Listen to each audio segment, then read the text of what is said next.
দেখো আজকে আমরা আলোচনা করব আরও একটা অধ্যায় বিবর্তন, যেটা হচ্ছে মানব দেহ।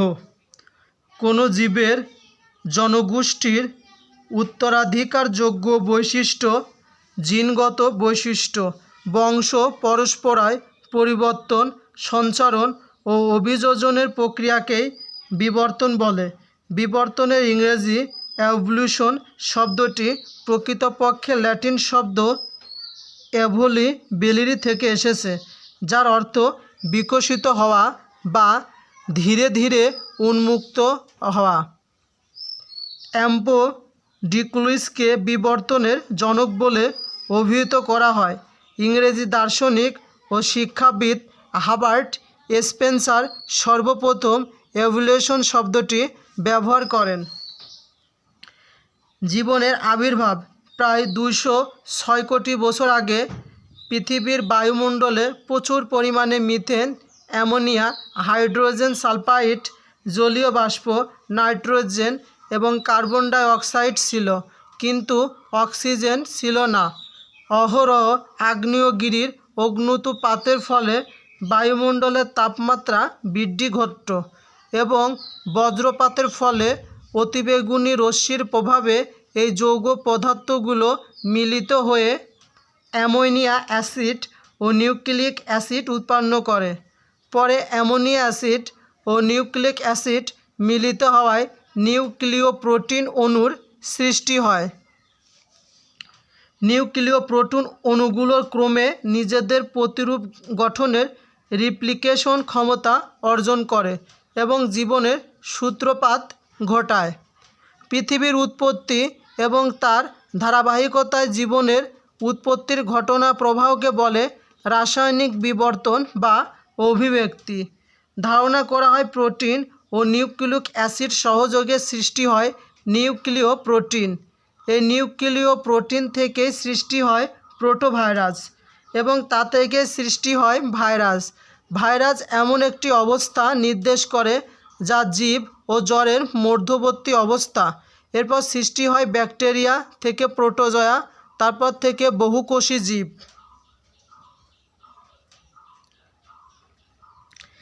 দেখো লেমার্ক, যেটি 1744 থেকে 1829 সালের মধ্যে হয়ে থাকে। দেখো ফরাসি দার্শনিক ও প্রকৃত বিজ্ঞানী যে লামার্ক, তিনি বায়োলজি শব্দের প্রবর্তক এবং প্রাণী জগতের মেরুদণ্ড ও অমেরুদণ্ড এই দুই ভাগে ভাগ করেন। একটি সুসংগঠিত জৈব বিবর্তনবাদের প্রথম প্রবক্তা হিসেবে লামার্ক পরিচিতি।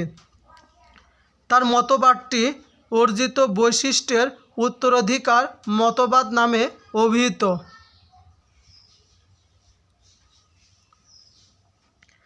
ডারউইনিজম বা প্রাকৃতিক নির্বাচন মতবাদ। ব্রিটিশ প্রকৃত বিজ্ঞানী 1809 থেকে 1882 সালে ইংল্যান্ডে জন্মগ্রহণ করেন।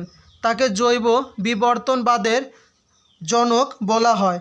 প্রশান্ত মহাসাগরে গ্যালাপ্যাগে দ্বীপপুঞ্জে তিনি গবেষণা করেন। 1859 খ্রিস্টাব্দে প্রকাশিত origin of species by means of natural selection নামক একটি বইয়ে তার মতবাদটি প্রকাশ করেন। ডারউইনের সমসাময়িক ব্রিটিশ বিজ্ঞানী ছিলেন Alfred Wales. Survival of the fittest, অর্থাৎ যোগ্যরাই একমাত্র টিকে থাকে, বলেছিলেন ডারউইন। ডারউইনের দৃষ্টিতে প্রকৃতিতে সংঘটিত সাধারণ সত্যগুলো হলো: 1. অত্যাধিক হারে বংশবৃদ্ধি, 2. সীমিত খাদ্য বাসস্থান, 3. অস্তিত্বের জন্য সংগ্রাম, আন্তঃপ্রজাতিক সংগ্রাম, পরিবেশের সঙ্গে সংগ্রাম, প্রকরণ বা জীবদেহের পরিবর্তন।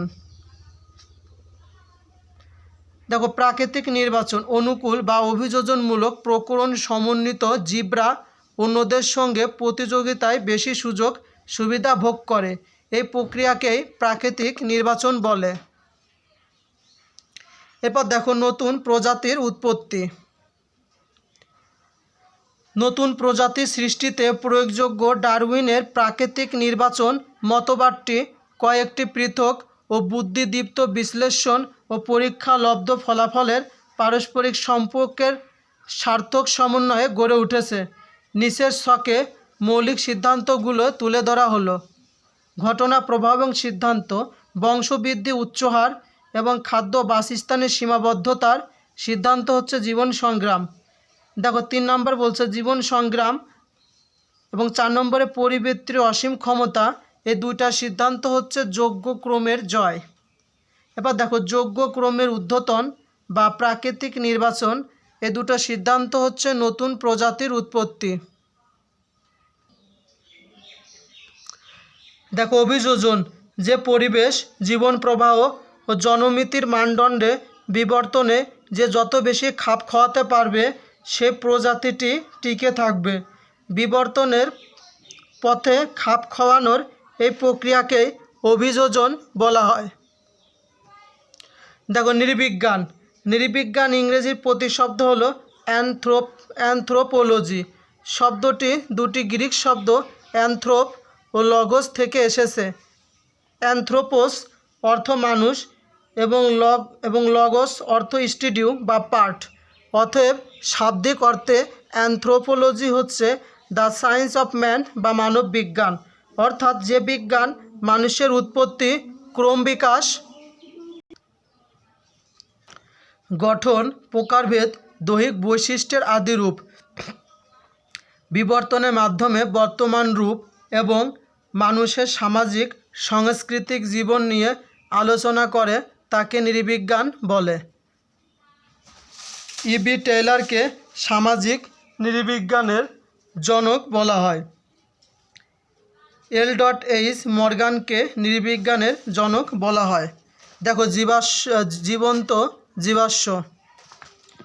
যেসব প্রাণী সুদূর অতীতে উৎপত্তি লাভ করে এবং আজও অঙ্গ সংস্থানিক ও শরীরবৃত্তীয় কাজের অপরিবর্তিত রূপ নিয়ে পৃথিবীতে বেঁচে আছে, অথচ এদের সমসাময়িক ও সমগোত্রীয় প্রায় সবাই বহু আগেই বিলুপ্ত হয়েছে এবং যারা পর্ব থেকে পর্বের বা শ্রেণী থেকে উদ্ভবের নির্দেশক বহন করে চলছে সেগুলোকে জীবন্ত জীবাশ্ম বা লিভিং ফসিল বলে।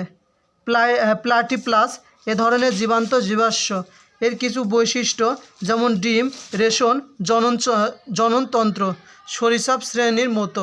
আবার কিছু বৈশিষ্ট্য যেমন স্তন গ্রন্থি, লোম, স্তন্যপায়ীর মতো। এছাড়াও লিমুলাস, আর্থ্রোপোডা, সেপিন্ডন, সরিষাপ, ল্যাটিমেরিয়া, মাছ ও জীবন্ত জীবাশ্ম।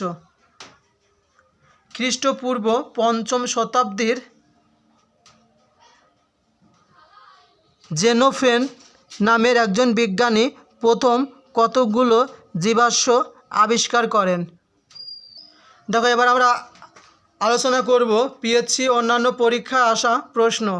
দেখো 1 নম্বর প্রশ্ন, মানুষের উৎপত্তি, দৈহিক এবং সাংস্কৃতিক বিকাশ সম্পর্কিত বিজ্ঞানকে কি বলে? A ethnology, B phonetics, C ecology, D anthropology. দেখো তাহলে এখানে 1 নম্বর প্রশ্নটির সঠিক উত্তর হবে 1 ডি অ্যানথ্রোপোলজি। দেখো 2 নম্বর প্রশ্ন, anthropology is a disease of animal, B study of human organ and culture, C ancient history, D legendary.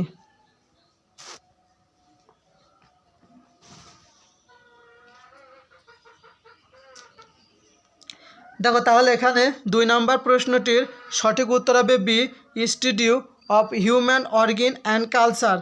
দেখো 3 নম্বর প্রশ্ন, স্টাডি অফ ম্যানকাইন্ড সমান কি? A pathology, B ethology, C biology, D anthropology. দেখো তাহলে এখানে 3 নম্বর প্রশ্নটির সঠিক উত্তর হবে ডি অ্যানথ্রোপোলজি।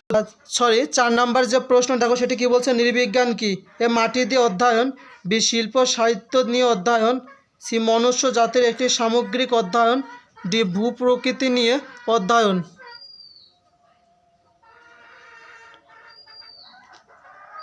দেখো এখানে তাহলে 4 নম্বর প্রশ্নটির সঠিক উত্তর হবে সি মনুষ্য জাতির একটি সামগ্রিক অধ্যয়ন।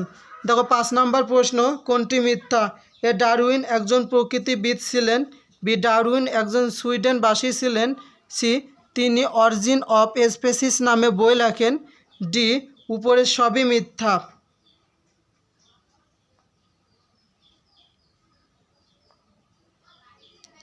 দেখো তাহলে 5 নম্বর প্রশ্নটির সঠিক উত্তর, ডারউইন একজন সুইডেনবাসী ছিলেন।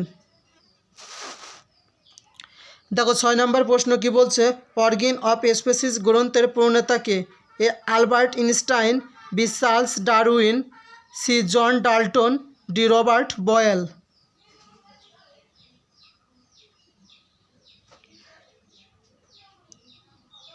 দেখো তাহলে এখানে 6 নম্বর প্রশ্নটির সঠিক উত্তর হবে বি, চার্লস ডারউইন।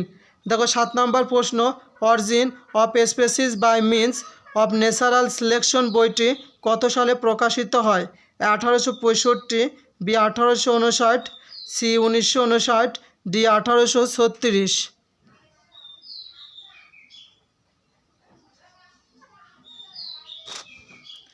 দেখো তাহলে এখানে 7 নাম্বার প্রশ্নটির সঠিক উত্তর হবে 7-এর বি, 1859।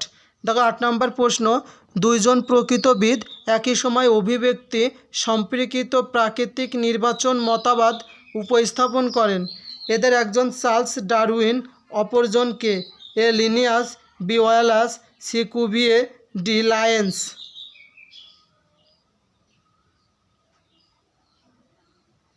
দেখো তাহলে এখানে 8 নাম্বার প্রশ্নটির সঠিক উত্তর হবে বি, ওয়ালেস।